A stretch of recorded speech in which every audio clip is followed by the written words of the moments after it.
que se passe-t-il au sein de la Confédération Générale des Entreprises du Maroc? 4 démissions actées depuis le début de l'année à cause de divergences de fond entre les démissionnaires et le président de la CGEM.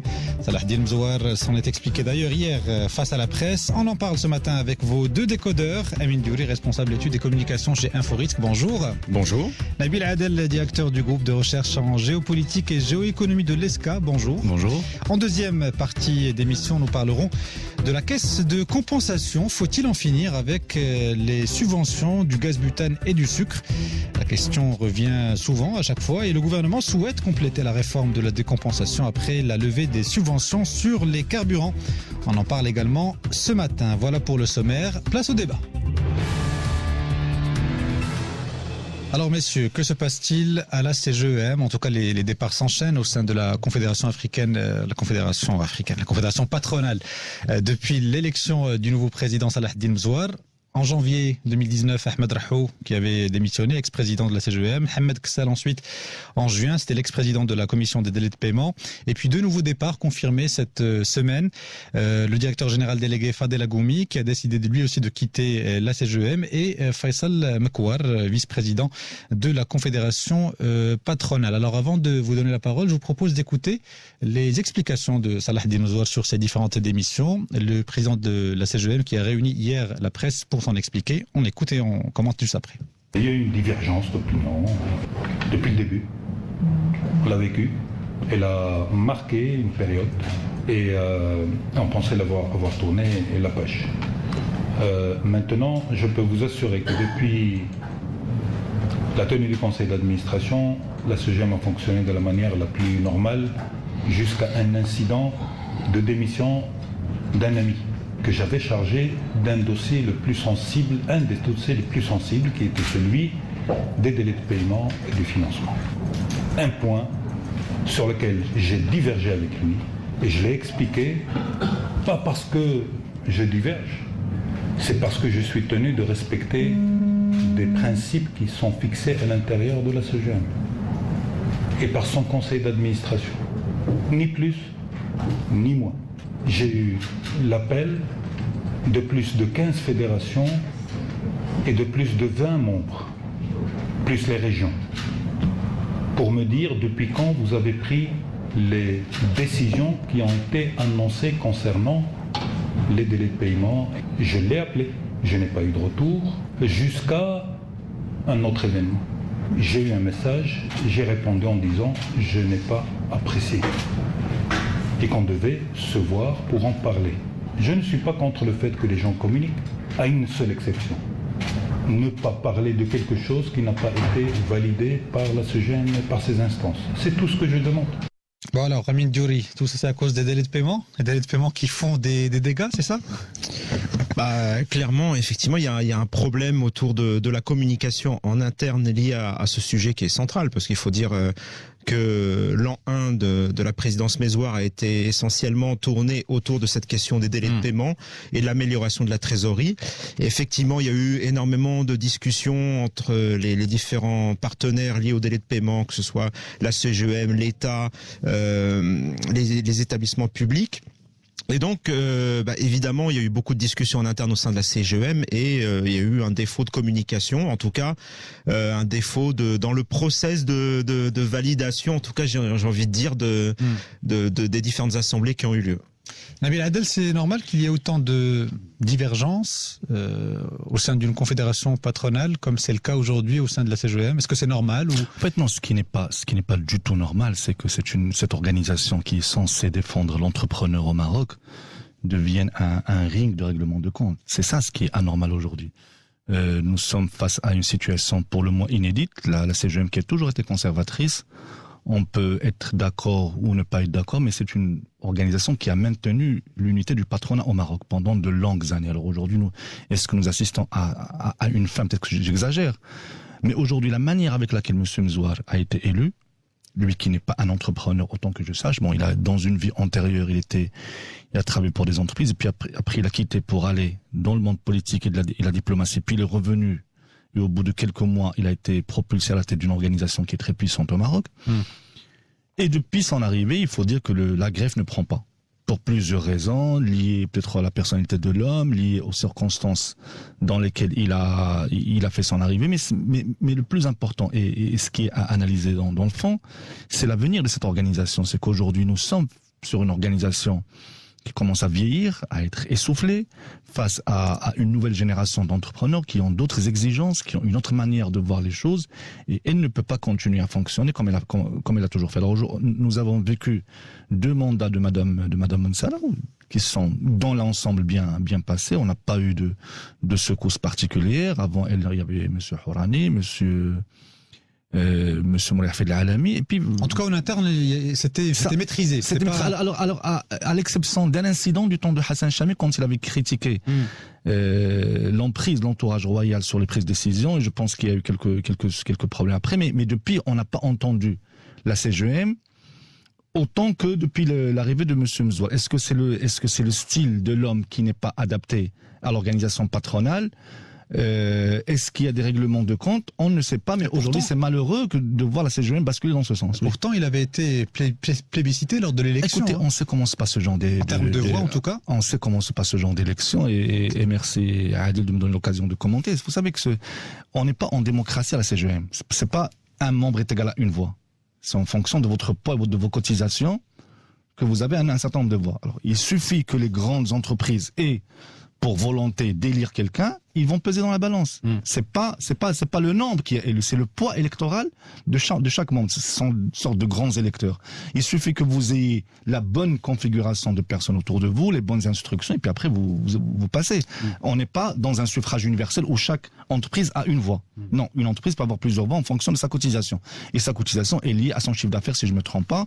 Et donc là, forcément, vous n'êtes pas en une démocratie réellement représentative. Alors la question qui se pose effectivement, c'est l'avenir de cette confédération patronale pour la défense des intérêts des opérateurs du secteur privé. Est-ce que ça, justement, ces démissions et cet épisode risquent de fragiliser encore plus la CGM, Amine Diouri? Alors, je voudrais reprendre plusieurs points que Nabil a évoqués à l'instant. Premier point, je ne suis pas d'accord sur le fait quand il dit que la CGM est une organisation sclérosée. Je suis loin de le penser. Je pense qu'au contraire, c'est une organisation qui est incontournable aujourd'hui, qui a, à mon sens, les compétences en matière de la connaissance de l'entreprise et la connaissance des problématiques liées à l'entreprise, et c'est ça qui la rend aujourd'hui incontournable. Je rappellerai, je pense que il n'y a pas beaucoup de pays dans le monde qui peut se vanter d'avoir un patronat aussi fort.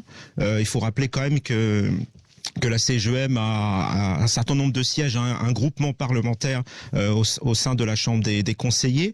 Elle est incontournable en matière de loi de finances, elle est incontournable en matière de propositions fiscales, etc. Je veux dire, on ne peut pas se passer de la CGM. Mais est-ce qu'elle a du poids aujourd'hui, justement? Mais bien sûr qu'elle a un poids. Dans les négociations avec le gouvernement. Ce n'est pas parce que il y a des problèmes en interne que ça réduit à néant le poids de la CGM dans les négociations. Ensuite, concernant la question de la démocratie en matière d'élection, effectivement, les grandes entreprises ont plus de poids que les petites, mais bon, en matière de démocratie, si on adapte ça à un pays, je veux dire, les États-Unis ne fonctionnent pas sur un État, une voix. Les grands États ont plus de voix que les petits, donc je veux dire, ce système fonctionne et c'est quand même une démocratie. Donc voilà, ça c'est le deuxième point. Et puis concernant le dernier point, c'est-à-dire sur l'organisation en elle-même de la CGM, Monsieur Mezouar est arrivé effectivement avec une idée de réforme de l'organisation. On sait tous que les réformes sont souvent difficiles à faire. Après, effectivement, il y a eu énormément de contestations en interne, ça on peut pas le nier. Mais on n'a jamais dit que les réformes se faisaient dans la douceur. Très souvent, elles se font dans la douleur.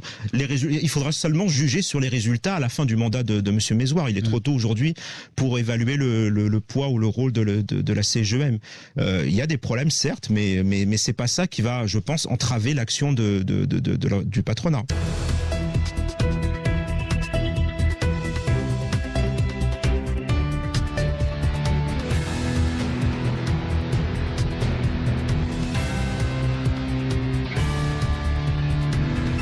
La suite des Décodeurs Atlantiques à 9h37 avec Amine Diouri et Nabil Adel. Alors Nabil, vous vouliez réagir à la réaction d'ailleurs de Amine Diouri sur vos propos. Maintenant, je voulais réagir à l'argument de l'homme de paille que vient de nous servir Amine. J'apprécie l'argument homme de paille. Il a pris ce que j'ai dit, il a déformé, puis il a conclu sur ce qu'il a déformé, pas sur ce que j'ai dit. Non, je n'ai jamais dit, ça c'était pour te taquiner, non, je n'ai jamais dit que la CGM n'était pas importante. J'ai dit qu'elle était fatiguée, qu'elle était essoufflée. Qu'aujourd'hui, une nouvelle génération d'entrepreneurs qui ont de nouvelles aspirations, un nouveau mode d'organisation, que l'organisation actuelle était incompatible avec les aspirations de cette dynamique de start-up, de cette dynamique d'économie numérique, de cette dynamique de jeunes entrepreneurs qui veulent s'émanciper de ce poids trop lourd d'une organisation patronale qui aujourd'hui étale ses divergences sur la place publique, et ça, ce n'est un secret pour personne. Le problème aujourd'hui, c'est que cette organisation patronale joue un rôle important. Ça c'est clair, parce que ça fait partie des partenaires sociaux avec les syndicats. Et contrairement aux syndicats qui vont en négociation divisée, la CGM va unifier. Donc ça, c'est son point fort. Et même son rôle au sein du Parlement est un rôle qui n'est pas à négliger. Mais aujourd'hui, est-ce qu'elle est sur le bon mode d'organisation? Est-ce qu'à sa tête il y a les bonnes personnes? C'est ça la question. Aujourd'hui, quand on critique la CGM et M. Mzouar, on critique pas la personne. On critique l'adéquation de la personne par rapport au poste. Je rappelle que c'est un poste qui a toujours été peu ou prou occupé par les entrepreneurs. C'est des gens qui ont créé des entreprises ou héritiers de grandes entreprises. Maintenant, M. Mzouar est venu, après avoir passé quelques années en politique et dans la diplomatie, et puis il a été élu d'une manière qui a divisé. Il était également président de l'AMIT il y a quelques années, avant son passage en politique. Vraiment, il y a des années, mais aujourd'hui, le passage en politique a dû métamorphoser le gars, et aujourd'hui, on sent cette incapacité à tenir la maison CGM qui est en train de partir dans tous les sens. J'espère, parce qu'aujourd'hui, il n'y a pas que cette démission qu'il est sorti défendre hier. Non, il y en a eu d'autres, et ça indique un climat de tension au sein de la CGM. Et j'espère qu'il pourra mettre un peu d'ordre. Et quand on a autant de divergences, souvent le problème se situe à notre niveau et pas au niveau de tous ceux qui étaient là et qui ont vu passer plusieurs présidents qui ont cohabité avec eux sans grand problème. Et la question qui se pose effectivement, c'est l'avenir de la Confédération patronale avec ces différentes démissions, parce qu'il y a pas mal de dossiers qui n'ont toujours pas été réglés, le dossier des délais de paiement, la réforme du code du travail, l'élaboration des lois de finances. Est-ce que la CGM aura toujours ce poids important dans les négociations avec les partenaires sociaux et le gouvernement? Alors, je l'ai dit tout à l'heure, le poids de la CGM ne changera pas. Et puis, il faut considérer la CGM comme une organisation classique. Des hommes, ça se remplace. Des hommes partent, des autres arrivent. Ce qui compte, c'est la compétence, in fine. Je ne doute pas une seule seconde que de nouvelles personnes arriveront et prendront la relève de celles qui sont parties. Donc, pour moi, les dossiers en cours ne sont pas en suspens, bien au contraire. Je pense à l'Observatoire des délais de paiement qui est aujourd'hui un élément très important. La CGM a tout son poids. Et puis, il faut rappeler aujourd'hui que concernant la question des délais de paiement, la question primordiale reste toujours celle des entreprises privées, enfin la relation privée-privée. Donc, la CGM a son rôle à jouer. Et bien évidemment, ces problèmes internes, je ne pense pas, nuiront à son message. Bien, écoutez, nous allons conclure là-dessus. On passe tout de suite à la séance coup de cœur, coup de gueule. Coup de cœur, coup de gueule. Je commence par qui? Amine Diori? Ok, c'est parti. Coup de cœur? Alors oui, c'est un coup de cœur. J'ai lu une information très intéressante sur l'auto-entrepreneur en France qui fête ses 10 ans. Ici au Maroc, effectivement, on manque un peu de recul justement pour avoir ce type d'informations. Et donc, je lisais justement ces informations sur l'auto-entrepreneur français. Donc, ce qu'il faut retenir, grosso modo, c'est que 36% des auto-entrepreneurs français enregistrés il y a 4 ans. Après ces 4 ans, il y en a que 36% qui survivent sur 100 au départ, contre 63% pour les entrepreneurs classiques. Donc un taux de mortalité qui est très élevé pour un auto-entrepreneur. Ce qu'il faut retenir, c'est qu'aujourd'hui, plus de la moitié des créations d'entreprises en France sont des auto-entrepreneurs, ce qui montre bien que le régime en lui-même répond parfaitement à une demande, à un besoin, ce besoin de simplification, mais derrière la simplification, il y a aussi de grosses difficultés parce que très peu, finalement, les 2 tiers ne survivent pas. Chez nous, le statut, il est tout récent, ça date de de 3-4 ans, je pense. Oui, effectivement, on parle de 2016. On est à un peu plus de 100 000 entrepreneurs. On a dépassé les 100 000, oui, effectivement. Bien. Nabil Adel, un coup de gueule pour penser plutôt tristesse. Le décès de la mathématicienne iranienne Myriam Mirzakhani, qui est la première femme à avoir remporté la médaille de Fields en mathématiques. Elle est décédée à l'âge de 40 ans, des suites d'un cancer, et c'est vraiment une triste nouvelle. C'est une brillante jeune femme qui a révolutionné le monde des mathématiques, notamment sur les formes inhabituelles. Elle a commencé en Iran, puis elle a fini dans les plus prestigieuses universités américaines, Harvard, Stanford. Elle était d'ailleurs enseignante à Stanford et s'est éteinte des suites d'un cancer. Vraiment, c'est une triste nouvelle. Et de quel bord politique? Est-ce qu'elle s'opposait au régime iranien ou non? Non, pas particulièrement. T'es concentré sur les mathématiques. Bien. Deuxième partie des décodeurs atlantiques après la CGEM. Parlons à présent de la caisse de compensation avec une question toute simple. Faut-il poursuivre et en finir avec ce système de subvention étatique après la décompensation des carburants? Le gouvernement, et on le sait, veut décompenser aussi le gaz butane, mais il n'y arrive toujours pas. Alors selon les dernières statistiques de la TGR, la compensation et du gaz et du sucre a coûté près de 10 milliards de dirhams au premier semestre de l'année, contre 4,5 milliards à la même période de l'année dernière. C'est quasiment le double. Alors est-ce qu'il faut s'en inquiéter justement pour l'état de santé des finances publiques, ou bien est-ce que c'est normal? Alors, tu veux répondre? Oui. Aujourd'hui, c'est important de situer les éléments théoriques d'un débat avant de se lancer dans les solutions. Aujourd'hui, à quoi sert un prix dans une économie? Un prix, c'est un signal pour les entrepreneurs, pour leur dire voilà, là, il y a des potentialités de profit, allez investir. À partir du moment où vous brouillez ce signal et vous imposez un prix, qu'est-ce qui se passe? Vous brouillez le système d'information de l'entrepreneur. Et donc, ce qui se passe, c'est qu'il est incapable de prendre des décisions. Maintenant, toute subvention en économie est par définition à bannir. Et il faut laisser les mécanismes de marché fixer le prix. Maintenant, il y a des contraintes sociales, parce que ce ne sont pas les modèles économiques qui gèrent le monde réel. Il y a des contraintes sociales dont il faut tenir compte. Et il y a des contraintes budgétaires. Aujourd'hui, le Maroc est sur une trajectoire budgétaire qui est relativement serrée. On l'a vu avec les augmentations des impôts, on l'a vu avec les privatisations. Et on ne peut pas ajuster par la dépense publique. Ce n'est pas possible. On a vu que les mouvements sociaux et la contestation étaient justement dus à la baisse des dépenses sociales. Donc aujourd'hui, la variable d'ajustement va être soit les recettes, soit le déficit, et pas les dépenses. Donc au niveau des recettes, on a fait un peu le tour avec la privatisation, avec la relance de privatisation, avec l'augmentation des impôts. Maintenant, on est en train d'aller voir dans les dépenses, mais en tâtonnant, parce que c'est un sujet qui est relativement sensible. Aujourd'hui, à long terme, naturellement, il faut laisser des prix libres et refléter l'offre et la demande.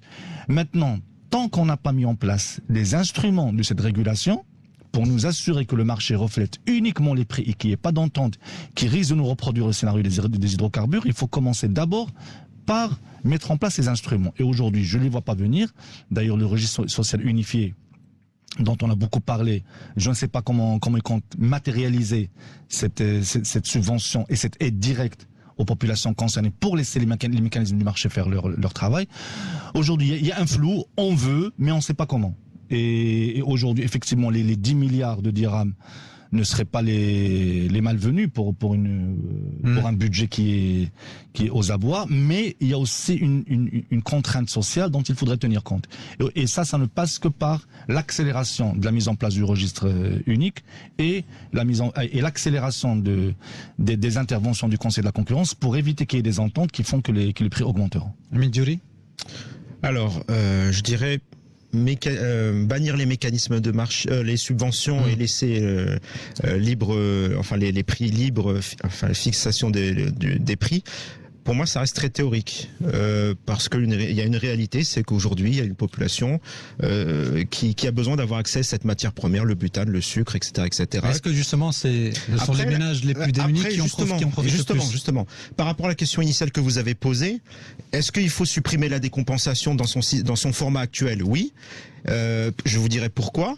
Mais est-ce qu'il faut supprimer toute subvention pour ces produits ? Je dis non. Au contraire, il faut un système de subvention, mais pas sous ce format actuel. Pourquoi ? Également pour les carburants ? qui ont été décompensés totalement? Je pense, oui. Je pense aussi, parce que c'est un poste qui pèse énormément dans le poste des ménages, et notamment des plus pauvres. Mais dans son format actuel, je citerai quand même une étude qui est très intéressante, celle du HCP qui avait fait son étude en 2018, et qui montrait que par rapport aux subventions qui étaient versées dans le cadre de la décompensation, ça profitait davantage aux riches qu'aux très pauvres, aux 20% les plus riches qu'aux 20% les plus pauvres. Et donc, effectivement, ça prouve bien, à un moment donné, que ce système, ce format-là ne fonctionne pas. Mais ça ne veut pas dire qu'il faut supprimer toute subvention. Au contraire, je pense qu'il faut aider, il faut trouver le bon mécanisme pour aider les plus pauvres. Nabil Adel, il faut maintenir un système de subvention étatique? Non, la subvention est mauvaise par essence. En fait, subventionner un produit, c'est enrichir un fournisseur, mais sans aider le concerné. Qu'est-ce qu'on a dit tout à l'heure? Et je le répète, il faut un système ciblé d'aide. Parce que la subvention, elle est aveugle. On subventionne tout le monde. Ceux qui en profiteront plus ne sont pas forcément les plus démunis. C'est pour ça qu'on parle de subvention. Elle est générale, elle est aveugle. Mais quels sont les critères justement si on veut cibler justement? Il y a un projet de registre social, unifié. Il faut l'activer. Comme ça, l'aide n'ira pas, par exemple, sur les hydrocarbures. Et c'est là où je suis en désaccord total avec Amine. Je ne vais pas subventionner quelqu'un qui roule avec une Jaguar pour faire du Casa Tanger. Parce que 80% de la subvention, c'est lui qui va en profiter. Et c'est bien pour ça que je dis que le format n'est pas bon. Non, mais en citant les chiffres du HCP, justement, qui disent que c'est les plus riches aujourd'hui qui en profitent. Alors quand vous parlez de subvention, la subvention par essence est générale. Moi, je parle d'aide. Donc, bien sûr, personne n'est pour écraser les plus démunis. Quand même, il ne faut pas nous faire dire ce qu'on n'a pas dit. Je dis que le système d'aide doit aller à ceux qui le méritent. Et pas à tout le monde. Et la subvention, et par définition, elle est aveugle. Est-ce que c'est réalisable, justement? Bien sûr que c'est réalisable. Beaucoup de pays ont réussi. L'Égypte, le Brésil, l'Inde. Et aujourd'hui...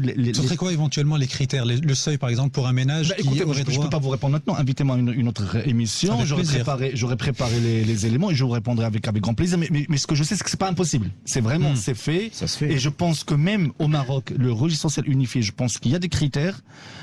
Aujourd'hui, la nouvelle technologie aide beaucoup avec des cartes prépayées, avec une traçabilité. Donc, ça permet vraiment de circonscrire le système. Mais aujourd'hui, maintenir une subvention qui brouille les signaux du marché et qui ne profite pas à ceux à qui il doit profiter est une aberration. Mais ça ne marche pas parce que, si je vous pose la question, c'est même à l'époque de la décompensation des carburants, le gouvernement de l'époque avait affirmé que l'aide qui était destinée à la subvention des carburants irait directement aux ménages les plus démunis, ce qui ne s'est pas passé. On ne sait pas où est passé cet argent qui était dédié à la subvention du gaz, du carburant. On sait où est-ce qu'il est passé. Non, il est passé dans le budget de l'État.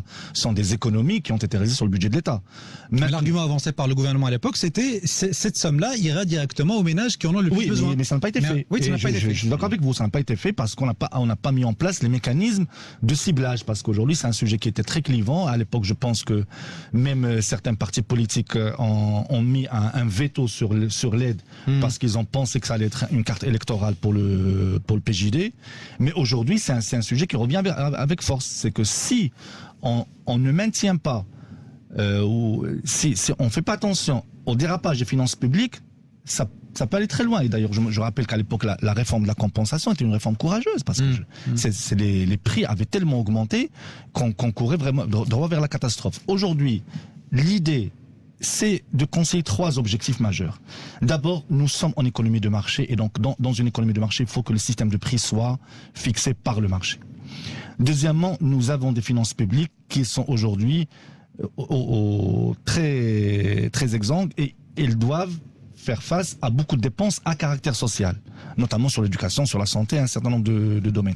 Et nous avons des subventions qui doivent être supprimées, mais l'aide, et ça je voudrais souligner 3 fois comme ça pour qu'on ne fasse pas dire ce qu'on n'a pas dit, et l'aide doit aller aux plus démunis directement.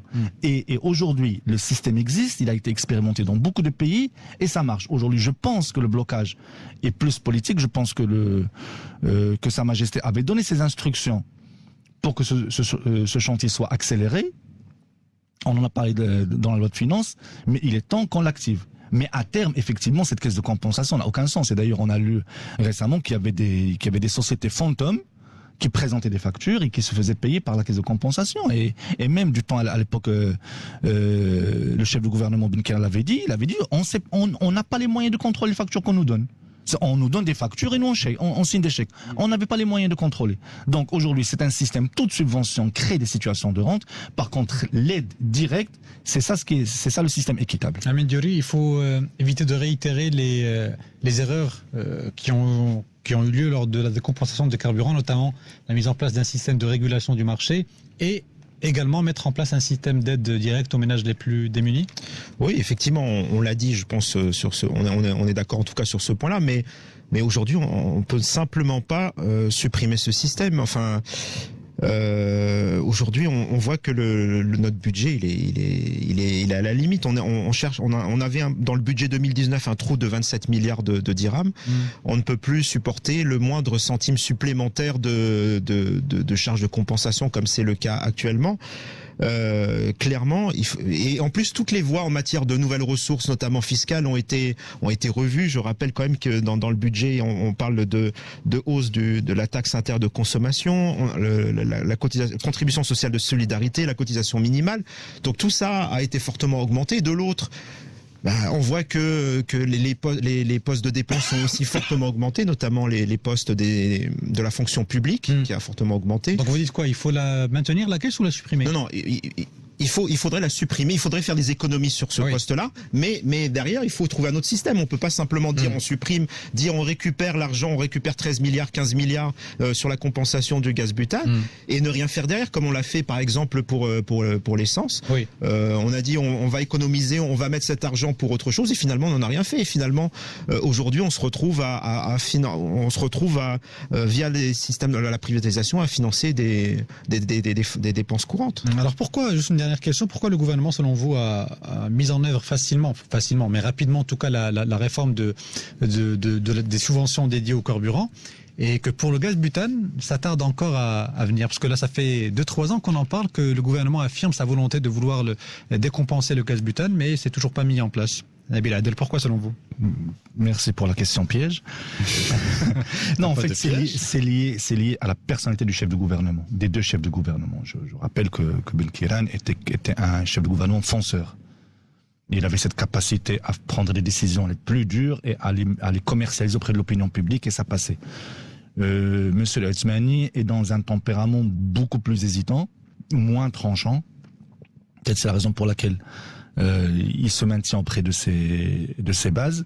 Mais je pense que la réforme du gaz butane et des derniers éléments qui restent est beaucoup plus facile que celle des hydrocarbures, parce qu'à l'époque, M. Benkiran a fait presque un saut dans l'absolu et dans l'inconnu, parce qu'on ne savait pas si les prix avaient augmenté à 130 ou 140 $.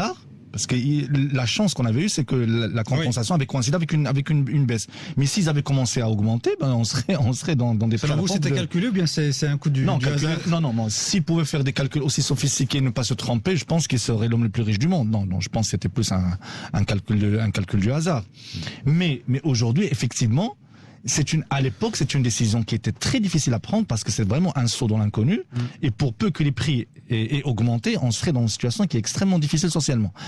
Maintenant, sur ces dernières poches de la caisse de compensation, naturellement, ce n'est pas aussi compliqué, mais je pense que la personnalité du chef de gouvernement, les équilibres au sein de la majorité qui ne veut pas, dans certaines parties IES, ne veulent pas qu'il y ait une distribution directe d'aide pour que ça ne constitue pas une rente électorale pour le PJD. Donc tous ces calculs font que nous sommes dans une situation d'attentisme. Amine Diori, pour conclure. Moi, je pense au contraire que le butane est un produit beaucoup plus sensible que l'essence. L'essence, concrètement, ça va pour qui? C'est pour la classe aisée et moyenne. C'est-à-dire qu'en gros, vous remplissez le carburant pour votre voiture. Le butane, c'est un produit de tous les jours, utilisé quotidiennement par les Marocains, et notamment les plus pauvres. Supprimer la subvention demain, ça veut dire que le prix, mécaniquement, surtout si on est dans un marché où le prix augmente. On parle d'un prix à 100 dirhams. À peu près voilà, exactement. Vous imaginez la hausse que ça va représenter pour ceux qui l'utilisent toujours, ne serait-ce que pour cuisiner, par exemple, pour se chauffer, pour tout ce que vous voulez. C'est un produit hyper sensible, hyper stratégique. On ne peut pas arriver comme ça et dire on supprime et puis voilà. Merci messieurs, en tout cas, Amine Diori, Nabil Adel, d'avoir participé ce matin à ce débat. Très bientôt sur Atlantique Radio. Dans quelques instants, la suite de vos programmes, le retour de l'information avec Mourad Babaa. Excellente fin matinée à l'écoute d'Atlantique.